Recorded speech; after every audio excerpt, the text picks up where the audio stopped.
Beaucoup de commerciaux croient que dire non, c'est plus coûteux que de dire oui. Non, non, non, c'est l'inverse. C'est dire oui qui est plus coûteux que le non.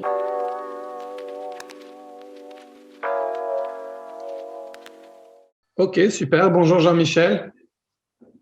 Bonjour Steve, merci. Merci de Content de te me... retrouver. Ouais, c'est chouette, j'aime bien nos échanges. C'est déjà je pense, quatrième ou cinquième échange qu'on se fait avec les webinaires et les vidéos. C'est à chaque fois un moment super intéressant où je peux apprendre de toute ton expérience. Et voilà, on avait discuté plusieurs fois, on avait parlé de la communication, des conseils de communication, on avait parlé de prospection, on avait parlé aussi surtout la transformation du rôle du vendeur. Mais là, aujourd'hui, je voulais un petit peu te parler de la relation client. On avait eu une réunion il y a quelques semaines avec l'équipe et tu avais dit quelque chose que je trouvais super pertinent sur l'assertivité face à son client. Et je voulais un petit peu voir avec toi quels étaient tes conseils, les critères sur la relation client. Alors, on a parlé de la prospection. OK, on se met dans une situation, j'ai fait le plus gros du boulot, c'est que j'ai vendu. Et maintenant, je dois faire connaissance, je dois introduire justement une relation avec mon client. Euh, Ouais. Comment je fais? Quels sont les critères, les conseils? Comment est-ce qu'on établit une relation avec son client? Qu'est-ce qui est important selon toi? C'est évidemment une vaste question. Elle dépend évidemment de ton profil commercial, mais elle dépend aussi du profil commercial de ton client. Il y a des clients avec lesquels la relation sera toujours une relation à laquelle tu vas devoir te battre, te confronter. Et à la limite, c'est le plaisir du client de se confronter à son fournisseur ou son partenaire. Cette notion de partenariat est fondamentale pour moi. Ça veut dire que c'est la notion d'équilibre. Et tu parlais de l'assertivité. Pour moi, le partenariat est le frère jumeau de l'assertivité. En réalité, si on est dépendant de son client au niveau de la communication, on va toujours se sentir un peu frustré. Tandis que si on est dans ce qui est l'apport fort de notre personnalité, le client, à un moment donné, va se sentir peut-être un peu perdu et ne servir à rien dans la relation. Et donc, cette remise en cause permanente du partenariat me semble être la voie principale de la relation client qu'il faut établir. C'est-à-dire que c'est du travail à la carte, du travail personnalisé et surtout de l'analyse permanente de qu'est-ce qui est important pour le client et qu'est-ce qui est important pour nous, entreprises, de l'autre côté.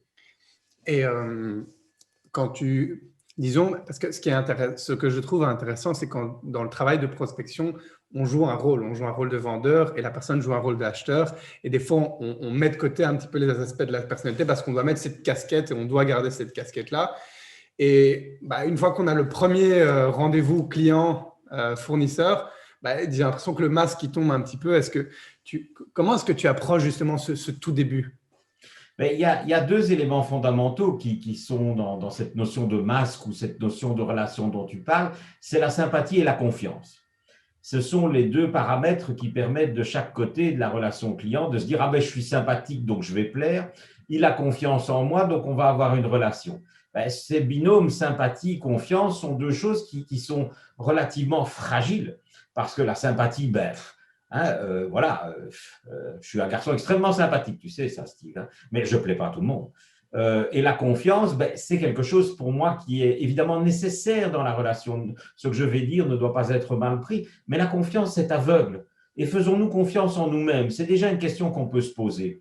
Et donc, une relation basée sur des choses beaucoup plus concrètes, beaucoup plus rassurantes pour les deux parties, beaucoup plus pratiques dans le mode de communication, dans qu'est-ce qu'on fait ensemble, sont pour moi la base de la relation plutôt que la sympathie et la confiance qui sont des trucs vraiment extrêmement fragiles. En plus, sympathie et confiance sont deux attitudes personnelles, individuelles, j'irais même jusqu'à dire privées. C'est de la sphère privée. Tandis que la rassurance, le côté concret, le côté assertif dont on parlait il y a quelques minutes, c'est du professionnel plutôt. Et pour rebondir sur ce que tu parles, sur le privé, sur la confiance, on peut tout dire à un client? Est-ce qu'il faut être trop transparent? Est-ce qu'il faut tout lui dire?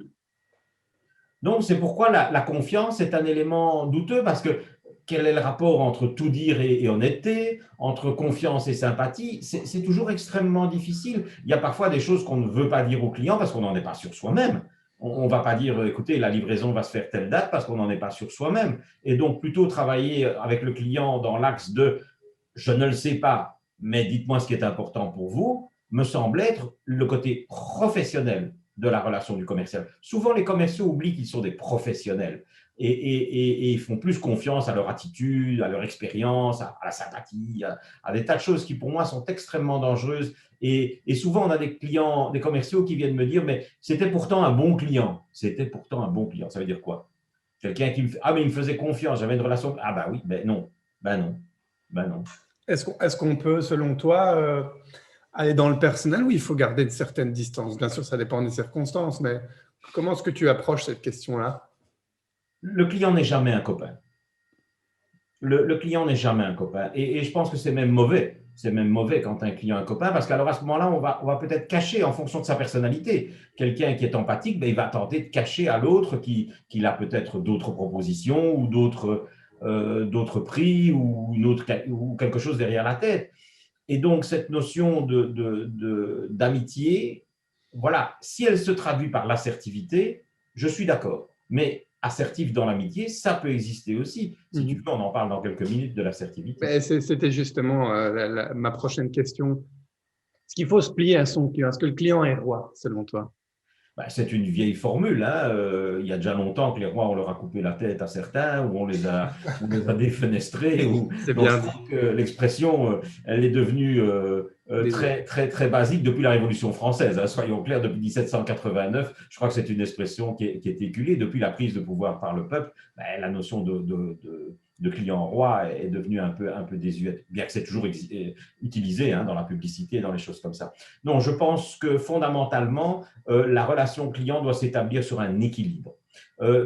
On en parlait il y a quelques secondes et je ferai juste ce rapport à ce que tu as dit précédemment. La prise de rendez-vous, c'est aussi un équilibre entre l'intérêt financier d'investir une heure dans un rendez-vous avec toi et ma valeur heure. Donc, si ma valeur heure est de 100 euros, ben, il faudra que ta conversation ou ton rendez-vous vaille 100 euros. En tout cas, il faudra que j'ai l'impression que ça vaut 100 euros. Évidemment, si moi je vaux 1000 euros de l'heure, tu vas galoper, un camarade, pour venir être intéressant par 1000 euros de l'heure. Hein. Donc, tout dépend de l'interlocuteur. Et ici, ça n'a rien à voir avec Jean-Michel. Quelqu'un qui est un jeune patron, dans une entreprise de toiture, ben, la demi-heure, elle vaut du pognon pour lui. Hein. Donc, le rendez-vous que tu vas faire va être difficile. Alors, pour revenir à ta question sur l'assertivité, en effet, la définition de l'assertivité, c'est souvent le complément de l'empathie. C'est exact. Il faut être empathique et assertif, mais c'est deux attitudes. En réalité, on confond souvent l'assertivité et la force et le caractère et forcer, convaincre, des choses comme ça. Pour moi, je sors peut-être un peu des chemins habituels, mais pour moi, l'assertivité, ce n'est pas la force. L'assertivité, c'est avoir une attitude qui permet l'intelligence de la différence entre ce que moi j'appelle l'avis, le conseil et l'ordre. Donc, à ce moment-ci, l'avis, ben, c'est quelque chose qui est libre d'être suivi ou non. Le conseil, c'est quelque chose, si on ne le suit pas, il faut justifier pourquoi on ne le suit pas. Et l'ordre, si tu ne le suis pas, tu peux subir une sanction. Et donc, lorsque le commercial est face à son client, il doit faire bien attention de ne pas donner un ordre s'il veut donner un conseil ou un avis s'il veut donner un ordre. Et quand le commercial, pardon, dit je voudrais bien avoir votre bon de commande pour pouvoir vous livrer à temps, c'est un ordre. Et il faut qu'il le dise avec l'assertivité d'un ordre. Par contre, quand le client dit est-ce que tu penses que je peux avoir une réduction, ben, si on veut donner un conseil, de dire ben, écoute, si tu me commandes pour des plus longues durées ou des plus grosses quantités, ben, oui, je pourrais te donner quelque chose, mais alors là, c'est un conseil. Et donc, la modularité de l'assertivité va en fonction du message. L'assertivité n'est pas un état de fait ou un truc, il va par un message. Et le deuxième élément qui rend l'assertivité dynamique, c'est la notion d'avantage. Tant qu'on est dans une forme d'assertivité pour nous, hein, j'ai besoin de vous parler, j'ai besoin de vous rencontrer, j'aimerais vous dire, on est dans l'assertivité. Non, non, on est dans ce que nous, on a envie. L'assertivité, l'impact vraiment positif de l'assertivité, c'est quand on fait comprendre à l'autre l'avantage de commander plus tôt pour être livré à la bonne date, de commander des plus grosses quantités si on veut des meilleurs prix, de comparer même notre offre à celle de l'autre. Ça, c'est de l'assertivité parce qu'on oriente son discours dans l'avantage de l'autre. Maintenant, il faut avoir identifié l'avantage. Hein. Le son cas n'est pas utile dans on avait justement dans une autre vidéo qui sera aussi publiée, on avait parlé du son cas. C'était un outil que tu me présentais pour identifier quels étaient les motifs d'achat. Et oui. On vous référera le lien une fois que la vidéo sera sortie. Ce que je trouve intéressant, personnellement, moi-même ayant des clients, c'est que la majeure partie du temps, on a un petit peu peur, surtout je parle quand on est un peu plus jeune, on a un petit peu peur de dire non, ou on a plus tendance à se plier. Et moi, ce qui me surprend très agréablement, c'est que des fois, j'ai un peu le courage de dire non. Et en Bravo. fait, je me rends compte que ça passe. Oui. Et une fois, j'étais pris dans un… Voilà, à chaque fois, je disais oui à mon client et je me pliais. Et un jour, je rentrais dans le piège de à chaque fois me dire oui et je ne savais pas livrer bien, correctement. Et j'ai juste dit, écoute, je ne saurais pas te livrer correctement pour jeudi. Donc, je te propose vraiment de te livrer pour la semaine prochaine parce que ce sera mieux. Et le client m'a dit, OK, parfait.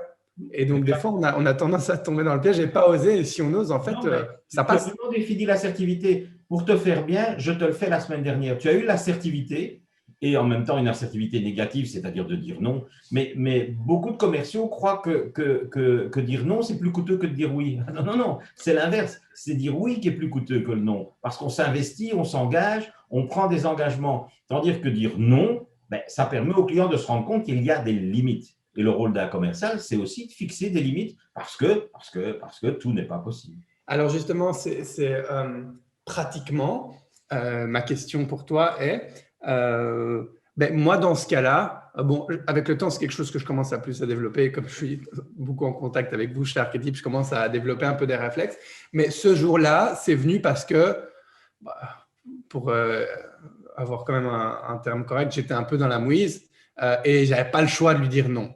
Voilà. Mais naturellement, je n'avais pas forcément toujours le cran de le faire. Est-ce que tu as un conseil ou comment est-ce que je peux développer, ou si quelqu'un qui a besoin de développer ça, comment est-ce qu'il peut faire ça plus proactivement que réactivement, cette assertivité?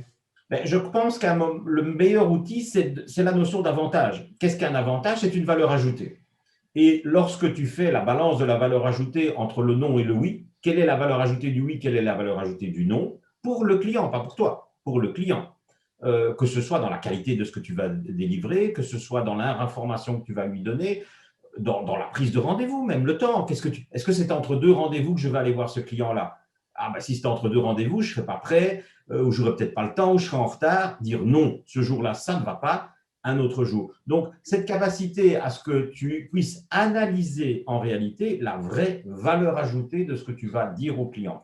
Ça demande préparation, ça demande analyse, ça demande aussi orientation client. Ça veut dire pour quelle est la valeur ajoutée pour lui et pas pour moi. Si chaque fois que tu appelles un client ou que tu raisonnes comme ça, tu penses à toi, change de métier. Un commercial est quelqu'un qui pense à l'autre. Oui, j'ai eu le cas ce matin où j'ai mon client qui m'a envoyé un message pour me dire j'avais rendez-vous à 14 heures et j'avais prévu quand même entre midi et 13 heures de travailler sur préparation de ce meeting-là. Et souvent, je me plie assez aux demandes de modification de l'agenda. Et mon client m'a envoyé un message ce matin en me disant est-ce que ça va pour toi 11 heures? Merci. Et j'ai répondu non, pas dispo avant 14 heures. Par contre, dispo à 17 heures, je peux modifier mon rendez-vous si tu veux pour être dispo à 17 heures. Donc, j'ai vraiment montré non, mais je fais un pas quand même vers toi. Oui, tu as raison. Le non justifié, le non qui construit, le non qui permet de poursuivre la relation est un bon non. En réalité, la relation client est souvent une négociation entre l'attente du client et ce que toi tu peux donner. Et donc, concevoir la relation client sur base d'une négociation, quel est le fondement d'une négociation? C'est comme la gestion de conflit, c'est qu'il faut travailler après. Sinon, si ta négociation est mauvaise, tu ne travailleras plus avec la personne avec qui tu viens de parler. Et donc, le principe de partir, je vais lui dire non, mais pour mieux travailler avec lui après, ben, c'est un outil. Si tu dis non une fois, deux fois, trois fois, ben, l'autre, il aura l'impression que tu n'as pas envie de travailler avec lui. Et donc, il n'aura plus envie. Et donc, dire un non, comme tu l'as très bien dit ou comme tu l'expliques très très bien, mais un non constructif, un non, ben, travailler et apprendre à dire non, ben, c'est une vraie formation et c'est un vrai outil. Alors, hormis les formations avec archétype, un petit tip concret pour conclure, pour comment travailler son discours assertif, tu as un petit conseil? Oui, je pense que on a très facile à être laxiste avec nous-mêmes, à reporter, à ne pas faire les choses jusqu'au bout. Voilà. Eh bien, l'assertivité vis-à-vis de nous-mêmes, vis-à-vis de notre travail, vis-à-vis de la qualité de nous, est une des premières étapes. Si on est toujours en retard, si on a toujours du désordre, si nos papiers, si on ne retrouve pas ce qu'on cherche, Ben, c'est une preuve également qu'on est laxiste. Et le laxisme et l'assertivité sont des ennemis, parce qu'alors l'assertivité devient une excuse. Ok. L'assertivité ne sera jamais une excuse. Et donc, être organisé, stratégique et pratique est le tips pour après avoir la force d'être assertif. Parce que si tu as un dossier bien tenu, tu pourras être assertif. Donc, ça Un commence par dossier soi. mal ficelé, mal foutu, tu es en retard, ça va puer le gars qui cherche à s'en sortir et qui fait semblant d'avoir de l'autorité, alors qu'en réalité, il cherche à cacher ses incompétences. Donc, ça commence par soi. Oui. Ok, Toi-même. super. Ben, Connais-toi toi-même, connais tes limites. Grand classique de la philosophie grecque, mais en même temps, outil pour être fort vis-à-vis de l'autre. Je le répète souvent à mes interlocuteurs, un client a toujours plus de plaisir à travailler avec quelqu'un de fort en face de lui et professionnel que quelqu'un de laxiste et faible. Oui, et j'ai souvent la discussion avec des jeunes entrepreneurs comme moi. On a des fois cette discussion où il faut aussi se positionner que le client nous paye aussi pour quelque chose qu'il ou elle ne sait pas faire. Et il faut aussi savoir des fois lui dire quand on trouve qu'il a tort, ou il faut savoir aussi avoir cette force Oui. face au client. Je reviens à mon premier mot, la notion de partenariat. Un partenaire, c'est quelqu'un qui t'aide à faire quelque chose, qui t'aide à grandir, qui t'aide à tout. C'est un partenariat. Et la notion de partage dans le partenariat est forte. C'est-à-dire, c'est la responsabilité de chacun de faire son job. Ça, c'est une première des choses. Et peu importe l'âge. L'âge n'a strictement rien à voir. Au contraire, je pense que nous, les plus âgés, et je me mets dedans, merci, nous, les plus âgés, ont besoin des plus âgés et des plus jeunes. On a tous besoin de l'autre pour avancer. Et ça, c'est une autre philosophie. Mais dans le commerce, faire du commerce tout seul, c'est un peu naïf, quoi. Oui, et j'ai eu, comme je t'ai dit juste avant, des fois où quand tu oses dire non, j'ai eu aussi une fois ce que j'étais tombé sur un client qui était un petit peu, qui me payait pour mon travail, mais qui à chaque fois, c'est lui qui donnait le ton, c'est lui qui disait ce qu'il voulait, et je n'étais pas forcément toujours d'accord, et des fois je me pliais, et à un moment j'ai commencé à dire, j'ai proposé des choses, il disait non, il faut plutôt le faire comme ça, et je disais non, je pense vraiment qu'il faut le faire comme ça parce que ABC. Et il commençait à dire OK. Et en fait, si je ne l'avais pas dit, j'aurais continué à me plier. Ouais. Et là, je commençais à introduire, bah non, en fait, c'est mon expertise et je pense vraiment constructivement. Par contre, j'ai argumenté, hein, parce que ABC, il a Oui. dit OK, en fait, c'est vrai. Ouais. Oui, c'est cette notion dont je te parlais au début également, la vie, le conseil et l'ordre. Je suis un vieux radoteur, certainement, mais je pense qu'être capable de faire la différence vraiment entre un avis, un conseil et un ordre, ça permet vraiment, à certains moments, de moduler la relation client. Quand tu donnes un avis, écoutez, monsieur le client, je pense que ce serait mieux comme ça, tu donnes un avis. Quand tu es un professionnel, tu donnes des conseils. Alors évidemment, l'autre suit ton conseil ou pas, il en tirera les conclusions. S'il ne suit pas ton conseil, il va perdre. On paye pour faire ça. Ton conseil était intelligent, constructif et valorisant. L'ordre, c'est plus dans le cadre de l'équilibre de la relation ou bien dans, en effet, une relation personnelle. Maintenant, ce que nous venons de dire, la vie, conseil, ordre, vaut également dans la relation intra-entreprise. Et je pense que c'est même fondamental dans les relations, dans les entreprises, entre les membres d'une même équipe ou dans des membres d'équipes différentes. Je vis toujours une relation difficile de quelqu'un qui est du marketing avec les commerciaux. La personne du marketing ne connaît rien aux produits et les commerciaux, évidemment, rechignent à donner les informations. Mais à un moment donné, les commerciaux seront contents d'avoir leur catalogue. Mais donc, la situation est que la personne responsable du marketing doit à un moment donné faire preuve d'assertivité et dire, écoute, ça t'aide à vendre? Oui. Si ça t'aide à vendre, j'ai besoin des informations telle date. Ce n'est pas un conseil, ce n'est pas un avis, c'est un ordre. Pouvoir faire ça, c'est compliqué.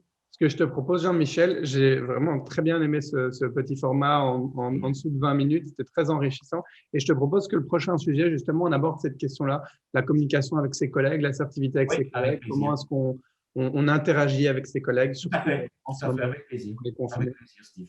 Merci, c'était bon après-midi à toi. Et je te propose qu'on se fasse ça une prochaine session. Certainement, toujours disponible pour toi. À bientôt, Steve. À bientôt.